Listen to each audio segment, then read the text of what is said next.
देखो ये वाले एक्सरसाइज में दो नया फॉर्मूला आएगा।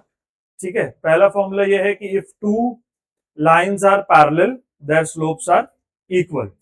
ठीक है, if two lines are parallel their slopes are equal, और अगर स्लोप्स इक्वल है दैट मींस लाइंस पैरेलल है। दोनों तरह से ये बात सही है। ठीक है, अगर लाइंस पैरेलल होगा तो स्लोप इक्वल होगा, अगर हमने स्लोप फाइंड कर लिया कि इक्वल है मतलब ये प्रूव हो गया कि लाइंस पैरेलल। दूसरा, if two lines are perpendicular then the product of the slope is -1।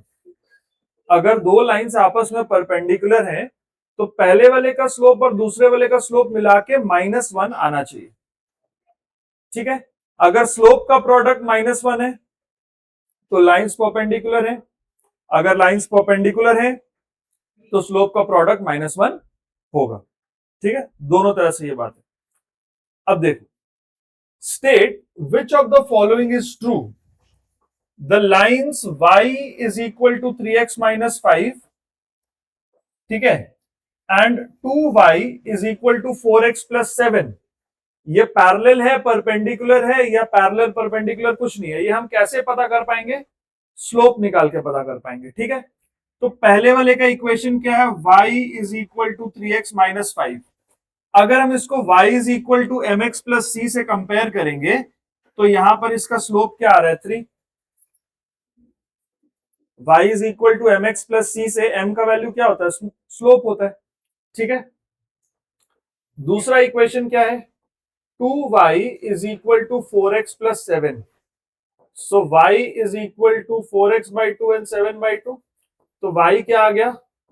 2x plus 7 by 2। तो यहां पे m2 क्या आ गया? 2।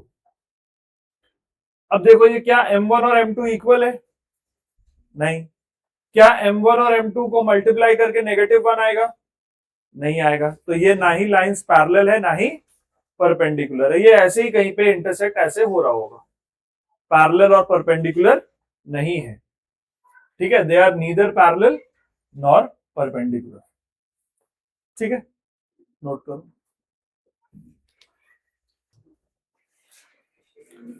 ठीक है, नेक्स्ट क्वेश्चन देखो।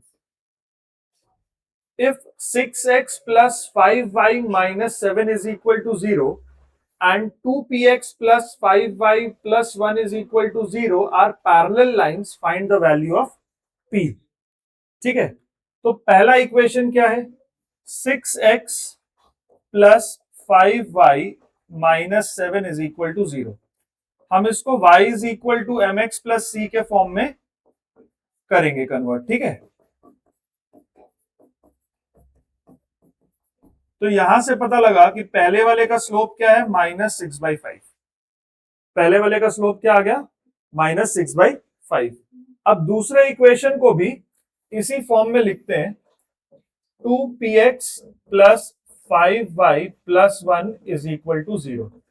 तो 5y is minus 2px minus 1, y is equal to minus 2p/5x minus 1/5। तो यहां से जो x का कोएफिशिएंट है वो है स्लोप। ठीक है, अब अगर लाइंस इक्वल है तो स्लोप, लाइंस पैरेलल है तो स्लोप इक्वल होगा। Since the lines are parallel, m1 is equal to m2। m1 क्या है? -6/5। m2 क्या है? -2p/5। तो 5 से 5 कट गया, माइनस से माइनस, p का वैल्यू क्या आ गया? 3। p का वैल्यू आ गया 3 यहां से। ठीक है, नोट करो। ठीक है, नेक्स्ट देखो। If the straight lines 3x minus 5y plus 7 is equal to 0 and 4x plus ay plus 9 is equal to 0 are perpendicular to one another, find the value of a। तो इसमें भी वही करेंगे, दोनों लाइंस के equation से हम पहले स्लोप फाइंड करेंगे। ठीक है, तो यहां पे 3x minus 5y plus 7 is equal to 0, तो ये होगा 3x plus 7 is equal to 5y।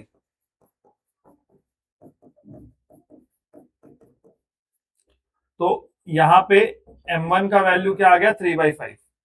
अगर हम y is equal to mx plus c के हिसाब से देखें तो ये आ गया 3/5। ठीक है, अब सेकेंड इक्वेशन का स्लोप पता करते हैं। 4x plus ay plus 9 is equal to 0। तो ay is equal to minus 4x minus 9, y is equal to minus 4/ax minus 9/a। तो यहां से m2 क्या हो गया -4/a। ठीक है, पहले इक्वेशन को y is equal to mx plus c के फॉर्म में लाएंगे, उसके बाद x का जो कोएफिशिएंट होगा वो स्लोप होगा। ठीक है, तो ay is equal to -4x minus 9, a से डिवाइड कर दिए तो x का कोएफिशिएंट क्या आया -4/a। अब क्योंकि लाइंस परपेंडिकुलर गिवन है तो प्रोडक्ट ऑफ स्लोप्स क्या होना चाहिए -1। तो हम लिखेंगे since the lines are perpendicular, m1 into m2 should be -1। ठीक है, तो m1 क्या हो गया 3/5, m2 क्या हो गया -4/a, this should be -1। Minus से माइनस कट गया, 12/5 ये आ गया a का वैल्यू, a का वैल्यू आ गया 12/5। ठीक है,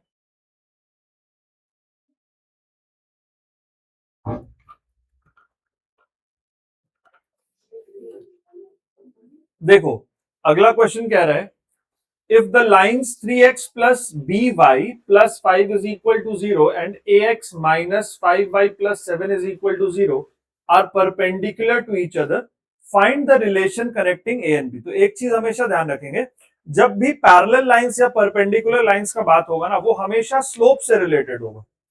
जो भी निकालना है वो स्लोप से ही आएगा। जैसे यहां पे बोला find the relation connecting a and b, तो ए एंड बी का जो भी रिलेशन होगा हम लोग को स्लोप से ही पता चलेगा जब भी पैरेलल या परपेंडिकुलर का बात होगा। ठीक है, तो यहाँ पे ये दो लाइंस है, दोनों आपस में परपेंडिकुलर हैं, तो सबसे पहले हम दोनों का स्लोप पता करेंगे।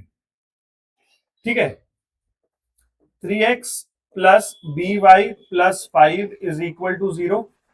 तो by क्या हो गया -3x माइनस 5, b से डिवाइड कर दो -3/x -3x/b और -5/b।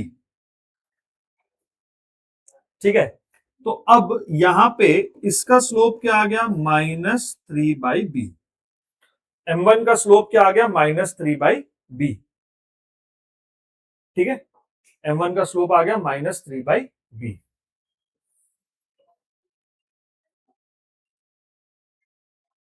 दूसरा इक्वेशन है ax minus 5y plus 7 is equal to 0। ax plus 7 is equal to 5y, 5 से डिवाइड कर देते हैं तो y is equal to a/5x plus 7/5। तो यहां से m2 आ गया a/5। अब क्वेश्चन बोल रहा था कि दोनों लाइंस परपेंडिकुलर हैं, तो इसका मतलब प्रोडक्ट ऑफ स्लोप्स क्या होगा -1। वो लिख देंगे हम, since the lines are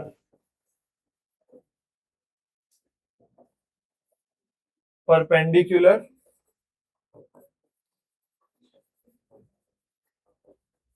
the product of slopes is -1। ठीक है, लाइंस परपेंडिकुलर है तो प्रोडक्ट ऑफ स्लोप्स क्या होगा -1।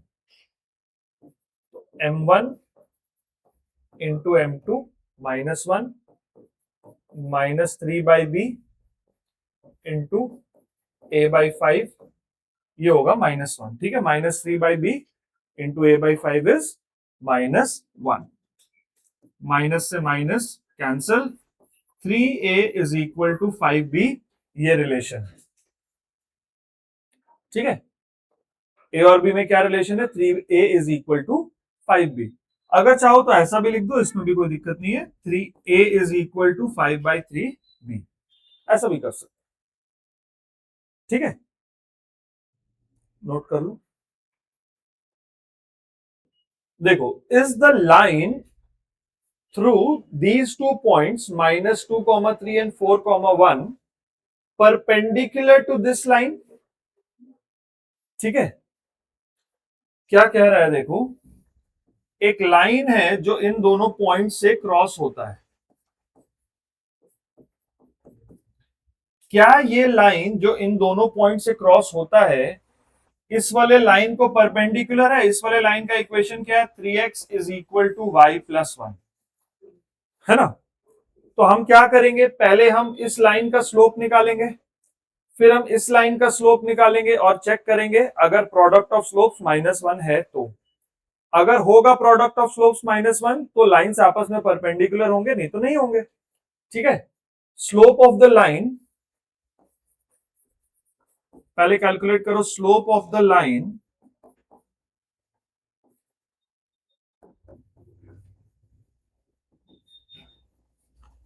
passing through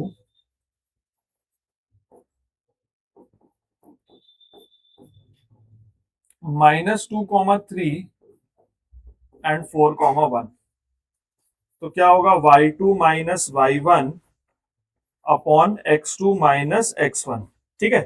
y2 minus y1 by x2 minus x1 use करेंगे हम लोग, y2 माइनस y1 यानी कि 1 minus 3 by x2 minus x1, 4 minus -2 मतलब 4 प्लस 2, तो ये क्या हो गया -2/6 यानी कि -1/3, तो m1 का वैल्यू आ गया -1/3, पहले लाइन का स्लोप है -1/3, ठीक है। अब देखो slope of 3x equal to y plus 1, तो 3x minus 1 is equal to y, तो इसका m2 क्या आ गया 3, ठीक है। अब चेक करो परपेंडिकुलर के लिए स्लोप्स का प्रोडक्ट चेक करो, m1 इंटू m2 कितना आ रहा है, -1/3 इंटू 3, -1 आ गया, तो हम लिखेंगे since m1 into m2 is -1 the lines are perpendicular,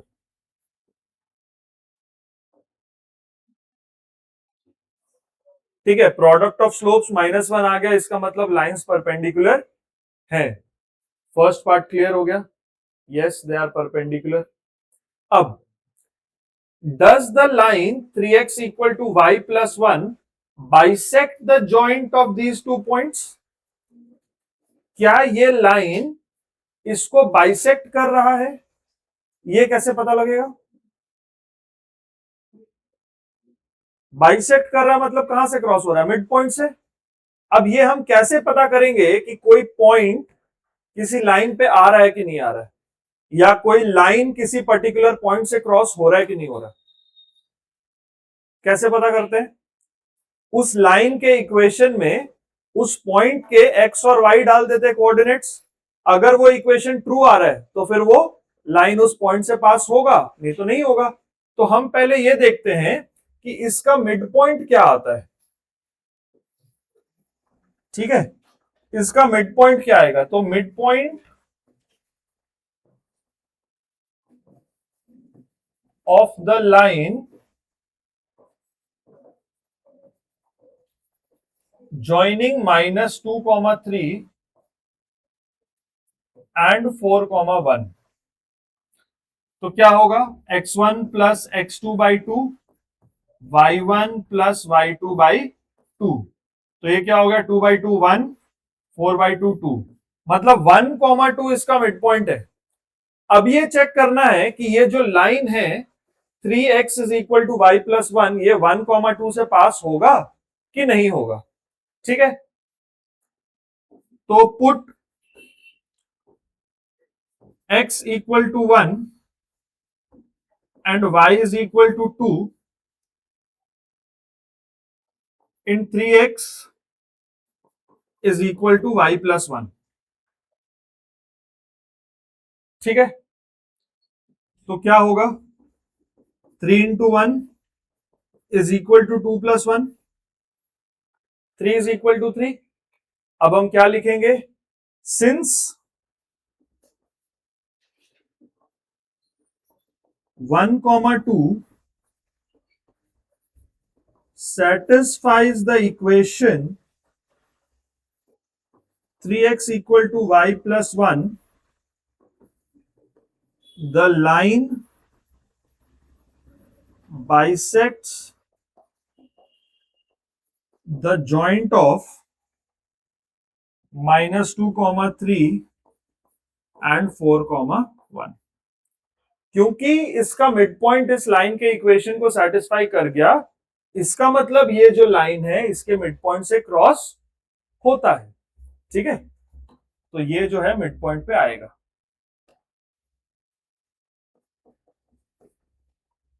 ठीक है। अच्छा, जो लाइन मिड पॉइंट से भी पास हो और परपेंडिकुलर भी हो उसको क्या कहते हैं?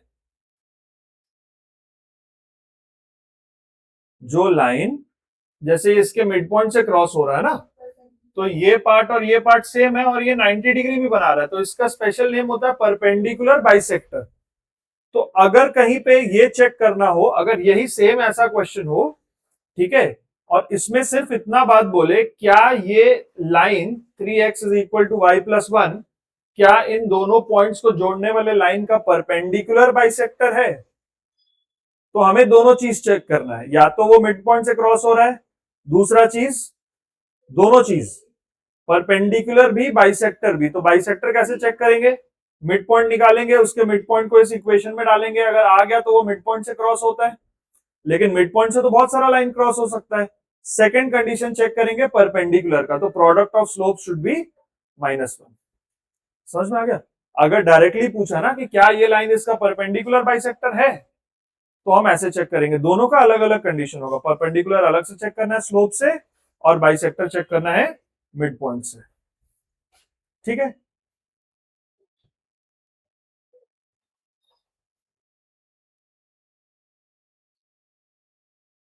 क्योंकि अभी कॉम्पिटेंसी बेस्ड क्वेश्चंस आएगा ना, तो थोड़ा सा इनडायरेक्ट क्वेश्चन भी आ सकता है।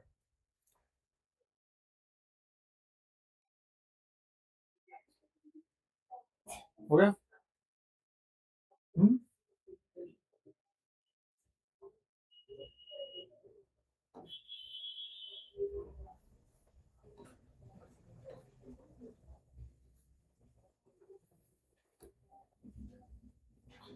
देखो, the line through A and B is perpendicular to this line, find the value of b. ठीक है, ये कैसे करोगे? लाइन जो ए और बी से पास हो रहा है, ठीक है, वो इस पर्टिकुलर लाइन को परपेंडिकुलर है, तो बी का वैल्यू कैसे आएगा?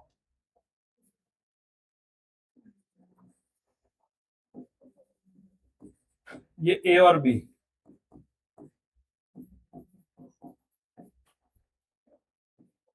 और यहां से ये परपेंडिकुलर लाइन है, इसका इक्वेशन है 2x minus 4y is equal to 5।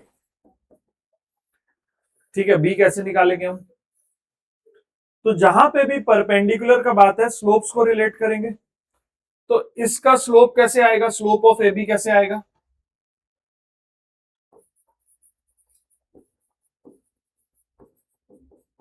Slope of A B y2 minus y1 upon x2 minus x1। y2 minus y1 यानी कि b minus 3, x2 minus x1 यानी 4 माइनस माइनस 2 यानी 4 प्लस 2, तो ये क्या आ गया? b माइनस 3/6, इसको m1 मान लो, ठीक है। अब क्या करना है? इस लाइन का स्लोप निकालेंगे। अब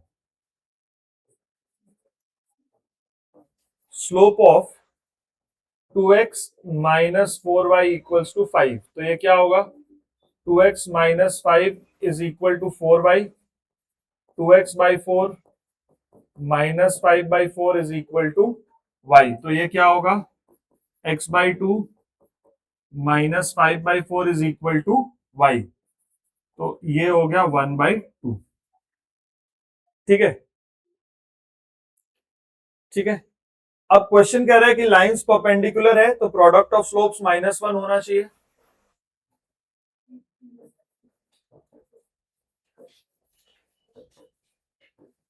since the lines are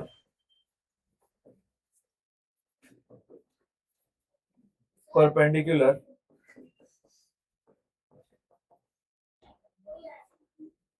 m1 into m2 क्या होगा, -1 होगा। तो b-3/6 इंटू 1/2 ये होगा -1। तो b-3 ये क्या होगा, 12 इंटू -1 -12, b हो जाएगा -12 + 3 यानी कि -9। ठीक है, देखो ये रेक्टेंगल हो गया, इसके 3 कंसेक्यूटिव साइड्स का जो इक्वेशन है वो दिया हुआ है। पहला ये है 3x + y = 4। कंसेक्यूटिव साइड्स है, इसका मतलब सुनो, कंसेक्यूटिव साइड्स है इसका मतलब या तो एंटी क्लॉकवाइज होगा या तो क्लॉकवाइज होगा। रैंडमली मत लेना, ऊपर नीचे ऐसे ऐसे मत करना, ठीक है, नहीं तो आंसर गलत आ जाएगा। कंसेक्यूटिव साइड्स है तो एंटी क्लॉकवाइज लेना।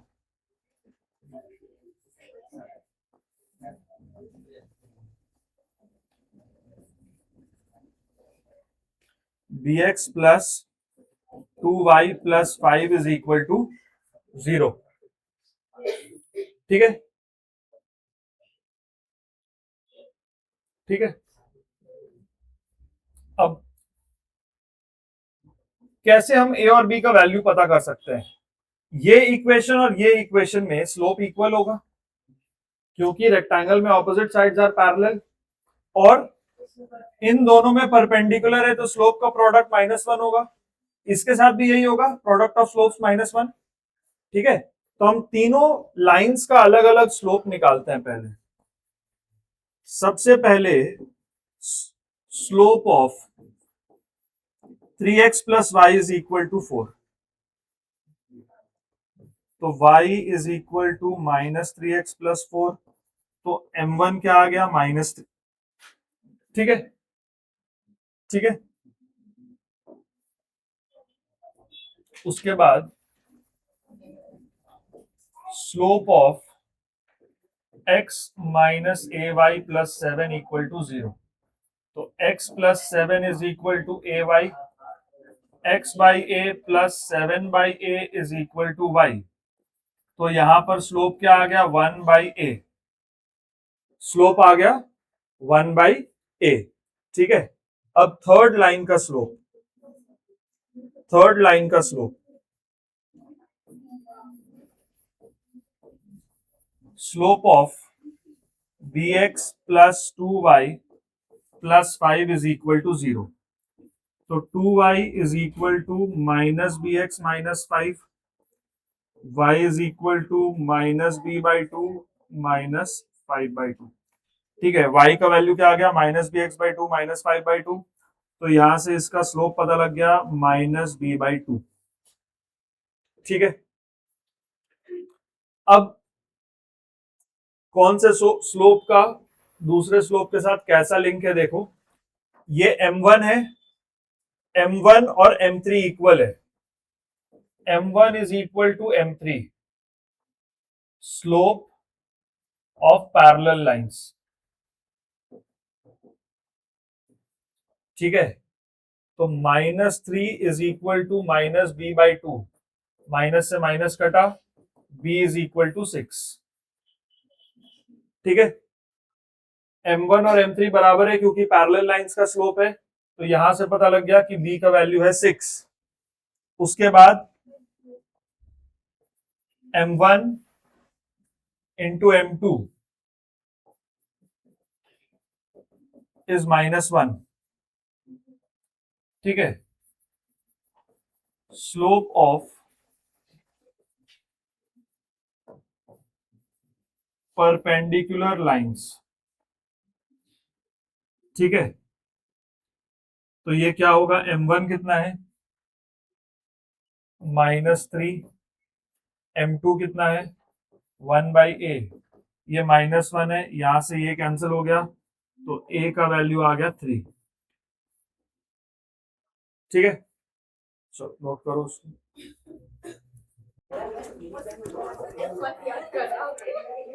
हो गया।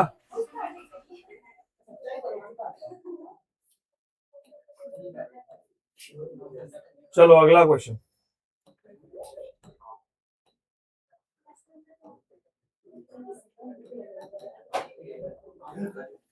देखो इधर, find the value of p if this line and this line are perpendicular to each other. Hence, find the equation of the line passing through -2, 1, -2, -1 and parallel to this line. अब इसमें दो काम करना है, ठीक है। हम लोग को P का पता करना है अगर ये दोनों लाइंस आपस में परपेंडिकुलर है, ठीक है। तो एक रफ डायग्राम बना लेते हैं। ये दोनों लाइंस आपस में परपेंडिकुलर है। इसका इक्वेशन हो गया 5x minus 3y plus 2 is equal to 0 और इसका इक्वेशन हो गया 6x minus py plus 7 is equal to 0। ये दोनों लाइंस आपस में परपेंडिकुलर हैं, तो हम लोग क्या करेंगे, स्लोप निकालेंगे। प्रोडक्ट ऑफ स्लोप्स -1 होगा, तो वहां से p का पता चल जाएगा। उसके बाद क्या कह रहा है, find the equation of the line passing through -2, -1 and parallel to this line. अब एक और लाइन है जो -2, -1 से क्रॉस होता है ना। मान लो कहीं पे ये पॉइंट आता होगा -2, -1, ये लाइन इस लाइन को पैरेलल है।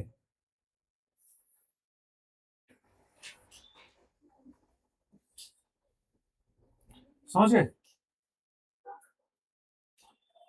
ये लाइन इस लाइन को पैरेलल है और ये -2, -1 से क्रॉस होता है।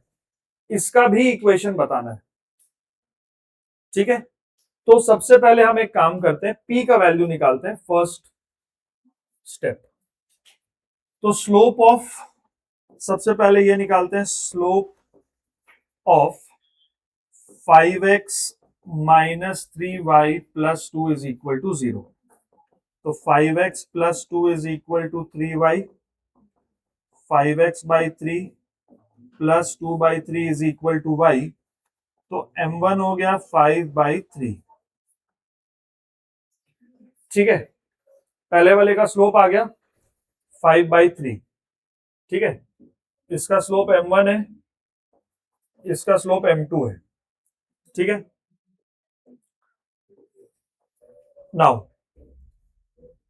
इसका स्लोप आ गया, अब इसका निकालना है। Slope of 6x minus py plus 7 is equal to 0। तो 6x plus 7 is equal to py, 6x by p plus 7 by p is equal to y। तो m2 क्या होगा, 6/p, ठीक है। m1 और m2 ये आ गया। अब लाइंस परपेंडिकुलर है, तो प्रोडक्ट ऑफ स्लोप होगा -1, m1 इंटू m2 -1, ठीक है। परपेंडिकुलर लाइंस, ठीक है। स्लोप्स ऑफ परपेंडिकुलर लाइंस, ठीक है। दोनों का प्रोडक्ट -1, ये होगा 5/3 इंटू 6/p इज -1। तो 3 2 are 6, तो -10 is equal to p। p का वैल्यू आ गया -10, p का वैल्यू आ गया -10। अब यहां पर m2 कितना हो गया, 6/-10 यानी कि -3/5। इसका स्लोप भी तो चाहिए ना, इसका स्लोप तो 6/p था, p का वैल्यू निकला अभी। अब देखो थर्ड लाइन का स्लोप क्या होगा बताओ। ये वाला जो लाइन है इसका स्लोप क्या होगा, जो -2, -1 से क्रॉस हो रहा है, -3/5, क्योंकि दोनों पैरेलल लाइंस है, उसका स्लोप इक्वल होगा, ठीक है। Slope of the line passing through passing through -2 -1 is -3/5। ठीक है, slope of parallel lines is equal, तो जो इसका स्लोप है वही इसका भी स्लोप होगा। ठीक है, तो इक्वेशन क्या आ गया,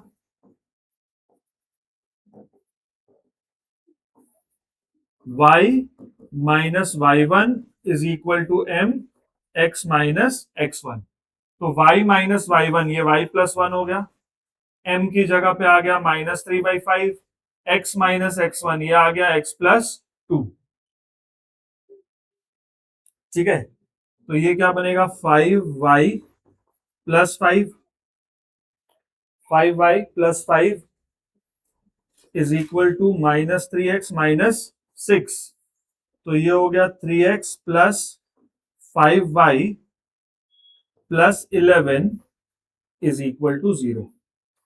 3x plus 5y plus 11 is equal to 0। Clear है, चलो नोट कर लो उसको, हो गया। देखो next, find the equation of the line which has y intercept 4 and is parallel to this line. Find the coordinates of the point where this line cuts the x-axis. ठीक है, अब इसका मतलब ये है, एक रफ डायग्राम बना लेते हैं इसका। ठीक है, find the equation of the line which has y intercept 4, मतलब वो y एक्सिस को 4 पे कट कर रहा है, सपोज ऐसा, और it is parallel to this line, ये 2x minus 3y minus 7 is equal to 0 को ये पैरेलल है। अच्छा, एक चीज का ध्यान देना, ये हम एग्जैक्ट लाइन नहीं प्लॉट किए हैं, ये एक रफ डायग्राम है, हो सकता है ये लाइन ऐसे नहीं हो कि इधर हो, उस पे मत जाओ, खाली एक आइडिया मिले कि क्वेश्चन में करना क्या है ताकि तुम लोगों को समझ में आसानी से। तो ये लाइन जो है ये इसका x इंटरसेप्ट 4 है, यानी y इंटरसेप्ट 4 है, तो ये y एक्सिस को 4 पे कट करता है और इस पर्टिकुलर लाइन को पैरेलल है। ठीक है, find the coordinates of the point where this line cuts the x axis, मेरे को ये बताना है एक्स एक्सिस को कहां कट कर रहा है ये बताना है। क्लियर है, ठीक है। अब देखो स्लोप, पहले हम जो लाइन का इक्वेशन गिवन है उसको निकालते हैं। Slope of 2x minus 3y minus 7 is equal to 0, तो 2x minus 7 is equal to 3y, 2x by 3 minus 7 by 3 is equal to y, तो m1 कितना हो गया 2/3। ठीक है, ठीक है। अब ये स्लोप है इसका, इसका स्लोप आ गया 2/3, इसका स्लोप कितना होगा ये वाले लाइन का 2/3, क्योंकि पैरेलल लाइन से स्लोप इक्वल होगा। और ये लाइन कौन से पॉइंट से क्रॉस करता है,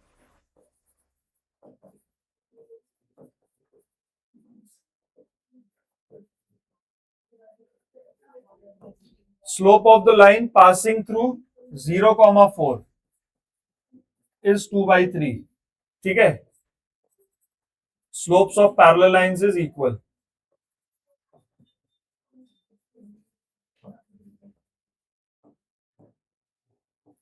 slopes of parallel lines are equal. ठीक है, इस लाइन का y इंटरसेप्ट 4 है, तो पॉइंट क्या है 0,4। अब इसका इक्वेशन निकाल लेंगे हम। ठीक है,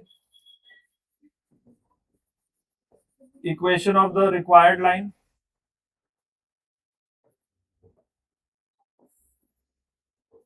स्लोप पता है, एक पॉइंट पता है, तो y minus y1 is equal to m into x minus x1, ये यूज कर लेंगे हम।